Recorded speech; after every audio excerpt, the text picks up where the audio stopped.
जीवन में ऐसा भी क्षण आता है जब परमात्मा से ऑटोमेटिक प्रेम होता है, लेकिन कभी कभी परमात्मा से ऐसा भी क्षण आ जाता है, नफरत हो जाती है, ईर्ष्या हो जाती है, अलगाव हो जाता है। अब पूजा करने का मन नहीं करता। क्यों? क्योंकि हमारे जीवन में दुख आ गया। इसका कारण क्या है? इसका कारण एक ही है, अपेक्षा करना, किसी से उम्मीद करना। संसार में महात्मा बुद्ध कहते हैं, संसार में दुख का कारण बस यही है, हम सामने वाले से अपेक्षा करते हैं।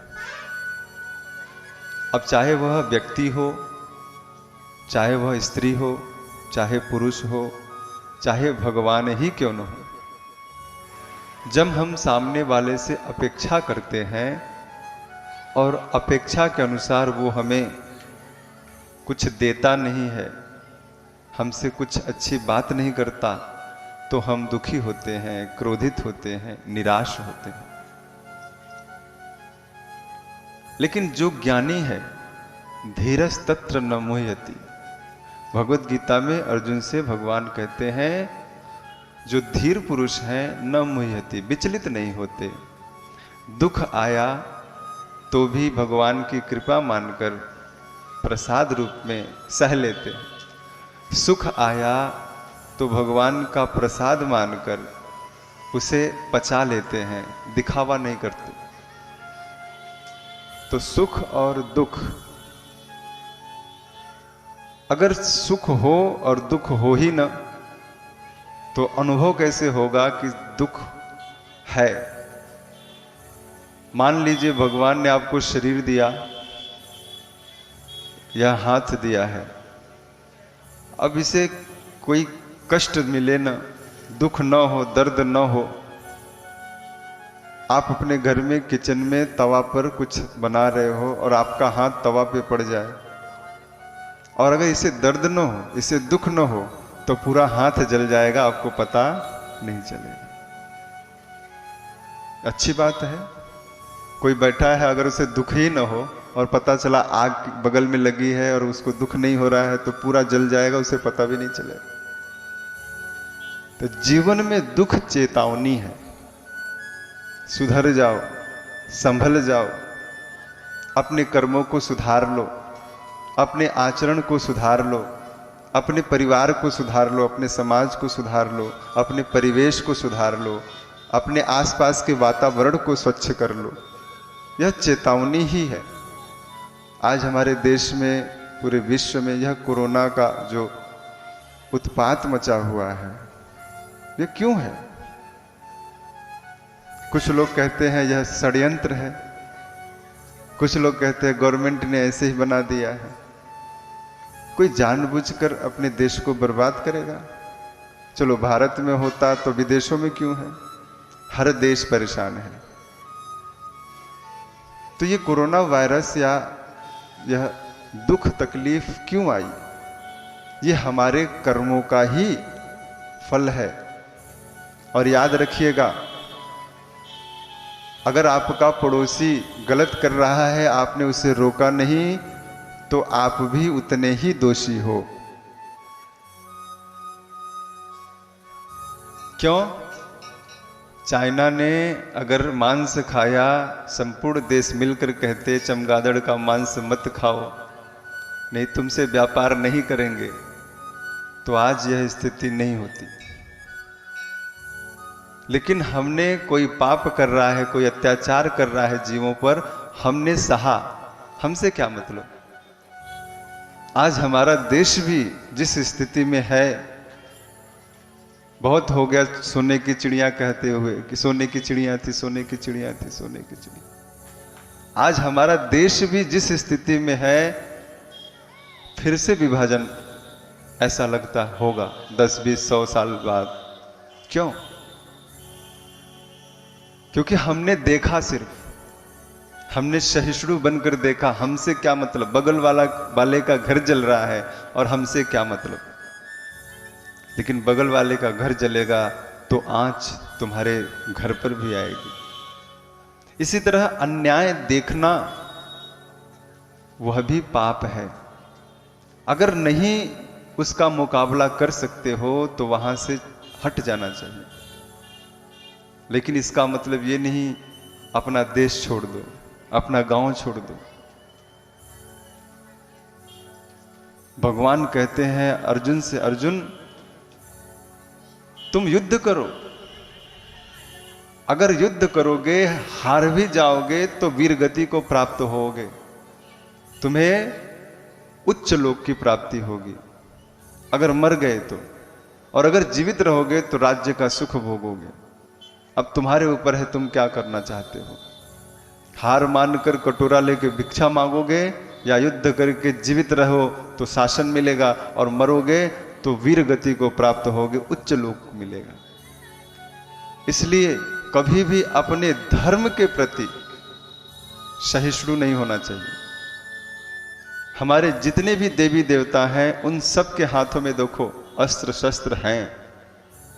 कोई ऐसा देवी देवता बताओ जिसके हाथ में अस्त्र शस्त्र न हो। क्यों है? क्योंकि धर्म की रक्षा के लिए अगर कोई बात न माने तो शस्त्र भी उठाना कोई गलत नहीं है। अगर नहीं उठा पाए तो लोग तुमको कायर बोलेंगे, लाचार बोलेंगे। और यही कारण है कि हमारे देश में 1000 साल से भी ज्यादा लोग आतंकी आक्रमण किए, यहां पर राज्य किए। और एक बात और कह देना चाहता हूं, भारत का हर नागरिक हिंदू है, चाहे वह माने न माने। हर नागरिक हिंदू है, उसे जबरदस्ती बनाया गया दूसरे संप्रदाय का, आप सब जानते हो। आज एक व्यक्ति आए थे, अब बैठे हैं शायद कहीं, तो हमसे कह रहे थे कि हम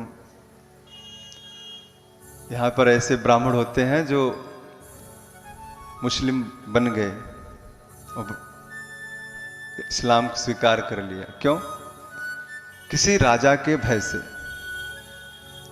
किसी व्यक्ति के भय से स्वीकार कर लिया। यह क्यों होता है? जब हम अपने धर्म पे विश्वास नहीं करते। जो धर्म पे विश्वास करता है, जो अपने धर्म को मानता है, वह अपने को मिटा देगा लेकिन धर्म को बेचेगा नहीं। आपने इतिहास पढ़ा होगा, हम बहुत पीछे नहीं जाएंगे, आज से 300 साल पहले की बात है, 400 साल मान लीजिए। शिवाजी महाराज के पुत्र थे और उनके कुल में वंश में राणा सांगा, और चित्तौड़ में जो थे राणा सांगा पेशवा शिवाजी महाराज के कुल में, इन्होंने लोहा लिया, आंखों में सलाखें घोंप दी गई, पेट का अतड़ी निकाल लिया गया, लेकिन कहा गया तुम कबूल करो, नहीं किया। हम सनातन धर्मी हैं, हम अत्याचार नहीं सहेंगे। बात किसी धर्म को नीचा गिराने का नहीं है, बात यह है कि तुम जो हो उसे याद करो। तुम पहले क्या थे? वही थे जो हम हैं, वही सनातन धर्मी थे, वही हिंदू थे। हमारा रहन सहन, कल्चर, हमारा पहनावा, हमारा स्वरूप, हमारा सिद्धांत, सब कुछ एक है।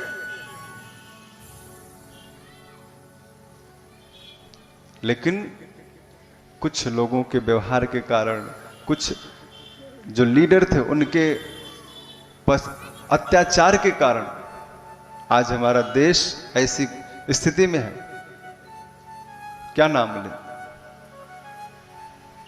एक घटना बताता हूं सिर्फ। औरंगजेब ने जब अपने भाई दारा सिकोह को मारा, मारकर राज्य छीन लिया और अपने पिता जहांगीर को बंदी बना दिया और अपने सैनिकों से कहा यह जीवित रहे इतना ही इसको पानी देना, भोजन देना। इतिहास की घटना है, कहीं झूठी घटना नहीं। कहा उतना ही देना जितना कि इसको जीवित रह सके, ये तड़पे मरे न, ऐसी औलादें। जानते हो उस जहांगीर ने अपने बेटे से क्या कहा जब मिलने गया? वो कहता है कि धन्य है हिंदू भाई जो मरने के बाद भी पिता को तर्पण देते हैं, जल देते हैं, और तुम तो जीवित ही मुझे पानी के लिए तरसा के तड़पा के मार रहे हो। तुम जैसा कलंक, तुम जैसा कुपुत्र कभी भगवान किसी को न दे। ये हमारा सनातन धर्म है, जहां पर मरने के बाद भी अपने पिता को याद करता है व्यक्ति, उसे जल देता है, उसे तर्पण करता है, उसका पिंड दान करता है।